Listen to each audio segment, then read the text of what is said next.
Hi hello ನಮಸ್ಕಾರ ವೀಕ್ಷಕರೇ, histo byte ಚಾನಲ್ಗೆ ಸ್ವಾಗತ. ಯೂಟ್ಯೂಬ್ ಚಾನಲ್ಗೆ ಸ್ವಾಗತ ಆ್ಯಂಡ್ ಸುಸ್ವಾಗತ. ಇವತ್ತು ನಾನು ನಿಮಗೆ ಅಂಗೈಲ್ಯ ಆರೋಗ್ಯ ಎಂಬ ಮಾಹಿತಿ ಬಗ್ಗೆ ತಿಳಿಸಿಕೊಡ್ತಾ ಇದ್ದೀನಿ. ಇದನ್ನು ನಾನು 3 ವರ್ಷದಿಂದ ನಾನು ತಗೋತಾ ಇದ್ದೀನಿ. ಪ್ರತಿಯೊಬ್ಬರು ಅವರವರ ಒಂದು ಡಿಟಾಕ್ಸ್ಗೆ ಪ್ರತಿದಿನ ಒಂದಲ್ಲ ಒಂದು ಪ್ರಯತ್ನವನ್ನು ಪಡ್ತಾ ಇರ್ತಾರೆ. ನಾನು ಕೂಡ ತುಂಬಾ ಪ್ರಯತ್ನ ಪಟ್ಟಿದ್ದೀನಿ. ಆದರೆ ಈ ಒಂದು ಡ್ರಿಂಕು ನನಗೆ ತುಂಬ ಚೆನ್ನಾಗಿ ಇಷ್ಟ ಆಗಿದೆ. ನನ್ನ ವೆಯ್ಟ್ ಲಾಸ್ ಆಗಿದೆ ಮತ್ತು ನನ್ನ ಹೆಲ್ತ್ ಕೂಡ ಒಂದು ಪ್ರಮಾಣದಲ್ಲಿ ಇದೆ. ಹಾಗಾಗಿ ನಿಮಗೆ ಕೂಡ ನಾನು ಅದನ್ನು ಹೇಳಲಿಕ್ಕೆ ಇಷ್ಟಪಡ್ತೀನಿ. ಅಂಗೈಲ್ಯ ಆರೋಗ್ಯ ಮತ್ತು ಭೂಲೋಕದ ಅಮೃತ ಎಲ್ಲರೂ ಕೇಳಿರ್ತೀರ. ಅದು ಆಮ್ಲ. ಇದು ನಮ್ಮ ಪಾರಂಪರಿಕವಾದ ಔಷಧಿ. ಆಮ್ಲ ಅನ್ನೋದು ಅಂದರೆ ಭೂಲೋಕದ ಅಮೃತ ಅಂತ ಕೂಡ ನಾವು ಕರಿತೀವಿ ಇದರ ಸೇವೆಯಿಂದ ಎಷ್ಟೆಲ್ಲ ಉಪಯೋಗಗಳಿದ್ದಾವೆ ಅಂತ ಎಲ್ಲರಿಗೂ ಕೂಡ ಗೊತ್ತೇ ಇರುತ್ತದೆ. ಹಾಗೆ ಕೂಡ ನಾನು ಕೆಲವೊಂದು ವಿಷಯಗಳನ್ನ ಹೇಳೋಕ್ಕೆ ಇಷ್ಟಪಡ್ತಾ ಇದ್ದೀನಿ. ಇದು ಆರೋಗ್ಯವನ್ನು ವೃದ್ಧಿಸಿಕೊಳ್ಳುವಂಥದ್ದು ಮತ್ತು ವಿಟಮಿನ್ ಸಿ ಇದರಲ್ಲಿ ಹೇರಳವಾಗಿ ಸಿಗುತ್ತದೆ. ಪೋಷಕಾಂಶಗಳಿಂದ ಸಮೃದ್ಧದಿಂದ ಕೂಡಿದೆ. ರೋಗ ನಿರೋಧಕ ಶಕ್ತಿಯಾಗಿ ಇದು ಕೆಲಸ ಮಾಡುತ್ತದೆ. ಮತ್ತು ಖಾಲಿ ಹೊಟ್ಟೆಯಲ್ಲಿ ಇದನ್ನು ಕುಡಿಯೋದ್ರಿಂದ ಇದರ ಒಂದು ಕೆಲಸ ತುಂಬ ಚೆನ್ನಾಗಿ ನಮ್ಮ ದೇಹಕ್ಕೆ ಸೇರುತ್ತೆ. ಅಂದರೆ ಇದರ ಉಪಯೋಗ ನಮ್ಮ ದೇಹಕ್ಕೆ ತುಂಬ ಆರೋಗ್ಯಕರವಾಗಿ ನಮಗೆ ಸಿಗುತ್ತೆ. ಹೇಗೆ ಅಂತಂತಂದರೆ ಅದಕ್ಕೆ ಇಂತಹ ಒಂದು ಪಾನೀಯಗಳನ್ನು ಕುಡಿಯೋದು ಅದಕ್ಕೆ ಅದರದೇ ಆದ ಒಂದು ಸಮಯ ಇರುತ್ತೆ. ಒಂದು ಮುಂಜಾನೆ ಬೆಳಗ್ಗೆ ಮತ್ತು ಸಾಯಂಕಾಲದ ಒಂದು ಸೂರ್ಯೋದಯ ಆದ ಮೇಲೆ ಸೂರ್ಯ ಅಸ್ತ ಆದ ಮೇಲೆ ಆ ಥರದ ಒಂದು ಔಷಧಗಳನ್ನ ತಗೊಳ್ಳೇಬೇಕು ಅಂತಂತ ಹೇಳಿ ಹಿಂದೆ ನಮ್ಮ ಒಂದು ಹಿರಿಯರು ಮತ್ತು ಸಾಂಪ್ರದಾಯಿಕವಾಗಿ ಕೆಲವರು ಋಷಿ ಮುನಿಗಳು ಸಹ ಇದನ್ನು ಪಾಲಿಸ್ಕೊಂಡು ಬರ್ತಿರುವಂಥದ್ದು. ಹಾಗೆ ಕೂಡ ನಮ್ಮ ದೇಹ ಅನ್ನೋದು ಒಂದು ಪ್ರಕೃತಿ ಇದ್ದ ಹಾಗೆ. ಪ್ರಕೃತಿ ಹೇಗೆಲ್ಲ ಒಂದು ತನ್ನ ಒಂದು ಚಲನವಲನಗಳನ್ನು ತೋರಿಸ್ತಾ ಇರುತ್ತೋ ಹಾಗೆ ಕೂಡ ನಮ್ಮ ದೇಹ ಕೂಡ ಅದೇ ರೀತಿ ನಡೆದುಕೊಂಡು ಹೋಗಬೇಕಾಗುತ್ತೆ. ಹಾಗಾಗಿ ಇದು ಆಮ್ಲ ಅನ್ನೋದು ಒಂದು ರಕ್ತದ ಒತ್ತಡವನ್ನು ಕಡಿಮೆ ಮಾಡುತ್ತೆ ಮತ್ತು ಸಕ್ಕರೆಯ ಮಟ್ಟವನ್ನು ಕಡಿಮೆ ಮಾಡುತ್ತದೆ. ಥೈರಾಯ್ಡ್ ಅಂಥ ಸಮಸ್ಯೆಗಳಿಗೆ ಇದು ತುಂಬ ತುಂಬ ತುಂಬ ಉಪಯುಕ್ತವಾಗಿದೆ. ಹೆಣ್ಣು ಮಕ್ಕಳಿಗೆ ಇದು ಒಂದು ಒಳ್ಳೆಯ ಔಷಧ ಅಂತ ಹೇಳಲಿಕ್ಕೆ ನಾನು ಇಷ್ಟಪಡ್ತೀನಿ. ಇನ್ನು ಎರಡನೇದು ಬಂದುಬಿಟ್ಟು ಪುದೀನ ಜೀರ್ಣಶಕ್ತಿ ಇದೆ ಅಂತ ಎಲ್ಲರಿಗೂ ಗೊತ್ತಿದೆ. ಆದರೆ ಇನ್ನೊಂದು ಮುಖ್ಯವಾದ ಒಂದು ಸೀಕ್ರೆಟ್ ಆದ ಒಂದು ಅಂಶ ನಾನು ನಿಮಗೆ ಹೇಳಲಿಕ್ಕೆ ಇಷ್ಟಪಡ್ತೀನಿ. ಅದೇನು ಅಂತಂದರೆ ಇದರಲ್ಲಿ ಮೆಂಥಾಲ್ ಡಿಕಾಗ್ನೆಸ್ಟೈಂಟ್ ಅಂತ ಹೇಳಿ ಒಂದು ಅಂಶ ಅಡಗಿದೆ. ಇದರಲ್ಲಿ ನಾವೆಲ್ಲ ಹಿಂದೆ ನೋಡಿದ ಹಾಗೆ ತಲೆನೋವು ಬಂದರೆ ನಾವು ಮೆಂಥಾಲ್ ಅಂತ ಒಂದು ತಲೆನೋವು ಬಾಂಬನ್ನ ಹಚ್ಕೋತಾ ಇದ್ವಿ. ಅದರಲ್ಲಿ ಈ ಒಂದು ಅಂಶ ಇರೋದ್ರಿಂದ ಅದಕ್ಕೆ ಆ ಹೆಸರನ್ನು ಇಟ್ಟಿದ್ರು ಅಂತ ಅನ್ನೋದು ಒಂದು ವಾಡಿಕೆ ಇದೆ. ಹಾಗಾಗಿ ಇದನ್ನು ಹಿಂದಿನ ಕಾಲದಲ್ಲಿ ಹೇಗೆ ಮಾಡ್ತಾಯಿದ್ರು ತಲೆನೋವು ಬಂದರೆ ಅಂತಂತಂದರೆ ಈ ಒಂದು ಸೊಪ್ಪನ್ನು ಅಂದರೆ ಪುದೀನ ಸೊಪ್ಪನ್ನು ಚೆನ್ನಾಗಿ ಅರೆದುಬಿಟ್ಟು ತಲೆಗೆ ಹಚ್ಚಿ ಅದಕ್ಕೆ ಒಂದು ಟೈಟಾಗಿ ಬಟ್ಟೆಯನ್ನು ಕಟ್ತಾಯಿದ್ರು. ಹಾಗಾಗಿ ತಲೆ ಬಿಸಿಯಾಗಿರ್ಬೋದು, ತಲೆ ನೋವಾಗಿರ್ಬೋದು, ಅದಕ್ಕೆ ಸಂಬಂಧಪಟ್ಟಂಥ ಏನೇ ಒಂದು ನೋವಾಗಿದ್ದರೂ ಕೂಡ ಈ ಒಂದು ಅದರಲ್ಲಿ ನೋವನ್ನು ಕಡಿಮೆ ಮಾಡುವಂಥ ಒಂದು ಅಂಶ ಈ ಪುದೀನಾಗೆ ಆ ಶಕ್ತಿ ಇದೆ ಅಂತ ನಾವು ಹೇಳ್ಬೋದು. ಹಾಗಾಗಿ ಇದು ಕೂಡ ಒಂದು ಹಳೆಯ ಸಂಪ್ರದಾಯದ ಒಂದು ಅಂತ ಏನಂತಾರೆ ತರಕಾರಿ ಅಥವಾ ಔಷಧಿ ಅಂತ ಹೇಳಬೇಕಾ ಗೊತ್ತಿಲ್ಲ. ಯಾಕಂದರೆ ಇದು ಪ್ರಕೃತಿಯಲ್ಲಿ ಸಿಗುವಂಥದ್ದು ಎಲ್ಲದೂ ನಮಗೆ ಔಷಧಿನೇ ಆಗಿರುತ್ತದೆ.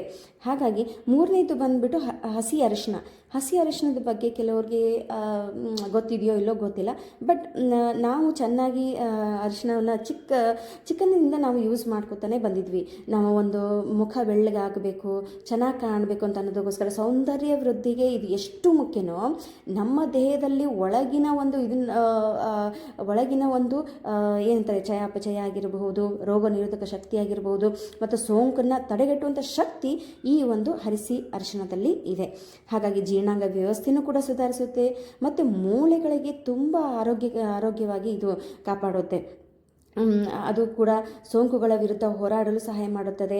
ಮತ್ತು ಏನಾದರೂ ಹೊಟ್ಟೆ ಬೋರಿಕೆ ಆಗುವಂಥದ್ದು ಮತ್ತು ಕರುಳಿಗೆ ಸಂಬಂಧಪಟ್ಟ ಯಾವುದೇ ಸಮಸ್ಯೆ ಇದ್ದರೂ ಕೂಡ ಹಸಿ ಅರಿಶಿಣ ತುಂಬ ಒಂದು ಒಳ್ಳೆಯ ರಾಮಬಾಣ ಅಂತ ಹೇಳಿ ನಾವು ಕರೆಯೋಕ್ಕೆ ನಾವು ಇಷ್ಟಪಡ್ತೀವಿ. ಹಾಗಾಗಿ ಮತ್ತು ಇನ್ನೊಂದು 4ನೇದು ಏನು ಅಂತಂದರೆ ಹಸಿ ಶುಂಠಿ ಬಗ್ಗೆ ಎಲ್ಲರಿಗೂ ಗೊತ್ತೇ ಇದೆ. ಜೀರ್ಣಾಂಗ ವ್ಯವಸ್ಥೆಯನ್ನು ಸುಧಾರಿಸುತ್ತದೆ ಮತ್ತು ಉರಿಯೂತ ಕಡಿಮೆ ಮಾಡುತ್ತದೆ. ರೋಗ ನಿರೋಧಕ ಶಕ್ತಿಯಾಗಿ ಕೂಡ ಇದು ಕಡಿಮೆ ಮಾಡುತ್ತದೆ. ಮತ್ತು ಹೆಚ್ಚಾಗಿ ನಮಗೆ ವಾಕರಿಕೆ ಅಂದರೆ ವಾಂತಿ ಸಂಬಂಧಪಟ್ಟದ್ದು ಆ ಥರದ್ದು ಏನಾದರೂ ಸಮಸ್ಯೆ ಇದ್ದರೆ ಆ ಥರದ ಒಂದು ನಿವಾರಿಸುವ ಶಕ್ತಿ ಇದರಲ್ಲಿದೆ. ಮತ್ತು ನಮ್ಮ ಹೃದಯದ ರಕ್ತನಾಳಗಳನ್ನು ಆರೋಗ್ಯವಾಗಿ ಕಾಪಾಡುತ್ತೆ. ಮತ್ತು ಇದು ಮಧುಮೇಹ, ಶುಗರ್ ಪೇಷಂಟ್ ಏನು ಇರ್ತಾರಲ್ವ, ಶುಗರ್ ಇರುತ್ತಲ್ವ, ಅವರಿಗೆ ಕೂಡ ತುಂಬ ತುಂಬ ತುಂಬ ಒಂದು ಒಳ್ಳೆಯ ಔಷಧ ಅಂತ ನಾವು ಹೇಳಲಿಕ್ಕೆ ಇಷ್ಟಪಡ್ತೀವಿ. ಮೆದುಳಿನ ಕಾರ್ಯವನ್ನು ಹೆಚ್ಚಿಸುತ್ತೆ ಮತ್ತು ಕ್ಯಾನ್ಸರ್ ವಿರೋಧಿಯಾಗಿ ಕೂಡ ಇದು ಕೆಲಸ ಮಾಡುತ್ತದೆ. ಅದು ಆ್ಯಂಟಿವೈರಲ್, ತೂಕ ಕಡಿಮೆ ಮಾಡೋದಕ್ಕೋಸ್ಕರ, ಶೀತ, ಕೆಮ್ಮು, ನೆಗಡಿ ಇಂಥ ಹಲವಾರು ಒಂದು ನಮ್ಮ ದೇಹದ ಆರೋಗ್ಯದ ಸಮಸ್ಯೆಗೆ ಏನು ಸಂಬಂಧಪಟ್ಟಿದೆ ಈ ಶುಂಠಿ ತುಂಬ ಒಂದು ಏನಂತಾರೆ ರೋಗ ನಿರೋಧಕ ಶಕ್ತಿಯಾಗಿ ಕೆಲಸ ಮಾಡುತ್ತದೆ. ಹಾಗಾಗಿ ನಮ್ಮ ಅಡುಗೆ ಮನೆಯಲ್ಲಿ ಇರುವಂತಹ ಒಂದು ಔಷಧಿಗಳು, ಅಡುಗೆ ಮನೆಯಲ್ಲಿ ಇರುವಂಥ ಒಂದು ವಸ್ತುಗಳನ್ನು ಉಪಯೋಗಿಸಿಕೊಂಡು ನಮ್ಮ ದೇಹದ ಆರೋಗ್ಯವನ್ನು ನಾವು ಕಾಪಾಡಿಕೊಳ್ಳೋದ್ರಲ್ಲಿ ಯಾವುದೇ ತಪ್ಪಿಲ್ಲ. ಮತ್ತು ಏನು ಅಂತಂದರೆ ನಾವು ಇದನ್ನು ದಿನದ ಒಂದು ಡೈಲಿ ನಾವು ರೂಢಿಸ್ಕೊಳ್ಬೇಕಾಗತ್ತೆ. ನಮ್ಮ ಒಂದು ಲೈಫ್ ಸ್ಟೈಲ್ಗೆ ನಾವು ರೂಢಿಸಿಕೊಳ್ಬೇಕಾಗ್ತದೆ. ಈಗಿನ ಒಂದು ಲೈಫ್ ಸ್ಟೈಲನ್ನು ನಾವೆಲ್ಲರೂ ಬದಲಾಯಿಸ್ಕೊಂಡು ಬಿಟ್ಟಿದ್ದೀವಿ, ಅದು ನಾವು ಕೂಡ ಬದಲಾಯಿಸ್ಕೊಂಡಿದ್ದೆ. ಹಾಗಾಗಿ ಅದು ನಮ್ಮ ದೇಹದ ಆರೋಗ್ಯ, ನಮ್ಮ ಕೆಲಸ, ನಮ್ಮ ಲೈಫ್ ಸ್ಟೈಲ್ ಎಷ್ಟು ಮುಖ್ಯನೋ ನಮ್ಮ ದೇಹದ ಆರೋಗ್ಯ ಕೂಡ ಅಷ್ಟೇ ಮುಖ್ಯ. ಹಾಗಾಗಿ ವೀಕ್ಷಕರೇ, ನಾನು ನಿಮಗೆ ಇಲ್ಲಿ ಈ ಒಂದು ಪಾನೀಯವನ್ನು ಮಾಡೋದು ಹೇಗೆ ಅಂತ ಹೇಳ್ಕೊಡ್ತಾ ಇದ್ದೀನಿ. ಪುದೀನ ಮತ್ತು ಆಮ್ಲ, ಹಸಿ ಶುಂಠಿ ಮತ್ತು ಹಸಿ ಅರಿಶಿನ, ಈ ಎಲ್ಲವನ್ನು ಹಸಿ ಶುಂಠಿ 2 ಕೊಂಬು, ಹಸಿ ಅರಿಶಿನ 1 ಕೊಂಬು ಮತ್ತು ಫುಲ್ 1 ಕಟ್ಟು ಪುದೀನ ಮತ್ತು ಹಸಿ ಅರಿಶಿನ, ಹಸಿ ಶುಂಠಿ ಮತ್ತು ಆಮ್ಲ 5-6 ಆಮ್ಲ ಜಾಸ್ತಿ ತೊಗೊಂಡ್ರೂ ಏನೂ ತಪ್ಪೇನಿಲ್ಲ. ಇದನ್ನೆಲ್ಲವನ್ನು ಮಿಕ್ಸಿ ಹಾಕಿ ನೀವು ಜ್ಯೂಸ್ ಥರ ನೀವು ಮಾಡಿಟ್ಕೋಬೇಕು. ಇದರಲ್ಲಿ ನಾನು ಮುಖ್ಯವಾದ ವಿಷಯನ ನಾನು ಹೇಳಲಿಕ್ಕೆ ನಿಮಗೆ ಇಷ್ಟಪಡ್ತೀನಿ. ಎಲ್ಲರೂ ಈ ಥರ ಡಿಟಾಕ್ಸ್ ಅಂತ ಹೇಳಿದ ತಕ್ಷಣ ಮಾಡಿ ಇಟ್ಕೊಂಡು ಕುಡಿಲಿಕ್ಕೆ ಸ್ಟಾರ್ಟ್ ಮಾಡಿಬಿಡ್ತಾರೆ. ಆದರೆ ಇನ್ನೂ ಒಂದು ಅಂಶ ನಾನು ಹೇಳಲಿಕ್ಕೆ ಇಷ್ಟಪಡ್ತೀನಿ, ಅದು ಮುಖ್ಯವಾದದ್ದು. ಎಲ್ಲರೂ ಕೇಳಿ, ನಾನು 3 ವರ್ಷದಿಂದ ಇದನ್ನು ಮಾಡ್ಕೊಂಡು ಬಂದಿದ್ದೀನಿ. ತುಂಬ ನನ್ನ ಆರೋಗ್ಯ ತುಂಬ ಸುಧಾರಿಸಿದೆ.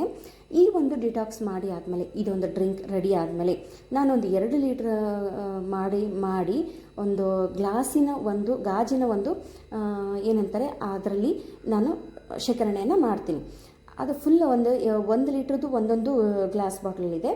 ಅದರಲ್ಲಿ 2 ಲೀಟ್ರ್ ಗ್ಲಾಸ್ ಬಾಟಲ್ ನಾನು ಮಾಡಿಟ್ಟು ಅದನ್ನು ಏನು ಮಾಡ್ತೀನಿ, ಸಡನ್ನಾಗಿ ನಾನು ಫ್ರಿಜ್ಜಲ್ಲಿ ಇಡೋದಿಲ್ಲ. ಏನು ಮಾಡಬೇಕು ಕೇಳಿ, ಈ 2 ಬಾಟ್ಲನ್ನು ಮಾಡಿ ಆದಮೇಲೆ ಬೆಳಗ್ಗೆ ಬೀಳುವಂಥ ಎಳೆ ಬಿಸಿಲು ಅಂತ ಎಳೆ ಬಿಸಿಲು ಬೆಳಗ್ಗೆ 7:30 ಹೇಗೆ ಏನು ಬರುತ್ತೆ ಅಲ್ವಾ, ಆ ಎಳೆ ಬಿಸಿಲಿಗೆ 2 ಬಾಟಲನ್ನ ಇಡಬೇಕು. ನೀವು ಕೇಳ್ತೀರಿ ಯಾಕೆ ಇಡಬೇಕು ಅಂತ, ಇದರೆಲ್ಲರಿಗೂ ಕ್ವಶನ್ ಬಂದೇ ಬರುತ್ತೆ, ಎಲ್ಲರ ತಲೆಗೂ ಬಂದೇ ಬರುತ್ತೆ. ಯಾಕೆ ಬರುತ್ತೆ ಅಂತಂದರೆ, ಈ ಎಲ್ಲ ವಸ್ತುಗಳು ಹೇಗೂ ನಮ್ಮ ಪ್ರಕೃತಿಯಿಂದ ಸಿಗುತ್ತವೆ. ಹಾಗಾಗಿ ಬೆಳಗ್ಗೆ ನಾವು ಎದ್ದು ಕುಡಿಯುವಂಥ ಒಂದು ಔಷಧ ನಮ್ಮ ದೇಹಕ್ಕೆ ಇನ್ನೂ ಉತ್ಕೃಷ್ಟವಾಗಿ, ಇನ್ನೂ ಒಳ್ಳೆಯ ವಿಟಮಿನ್ ಡಿ ನಮಗೆ ಸಿಗಬೇಕು ಅಂತಂತಂದರೆ, ಅದಕ್ಕೆ ನಾವು ಆ ಎಳೆ ಸೂರ್ಯನ ಕಿರಣದಲ್ಲಿ ತುಂಬ ನಮಗೆ ಹೇರಳವಾದ ವಿಟಮಿನ್ ಡಿ ಸಿಗುತ್ತೆ.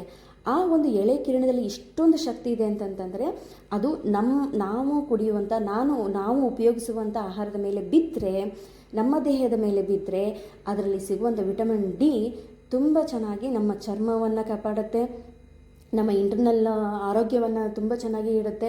ಹಾಗಾಗಿ ಈ ಸೂರ್ಯನ ಕಿರಣಗಳಿಂದ ಸಿಗುವಂಥ ಒಂದು ವಿಟಮಿನ್ ಡಿ ಏನಿದೆ ಅಲ್ವಾ, ಅದು ತುಂಬ ಚೆನ್ನಾಗಿ ಸಿಗುತ್ತೆ.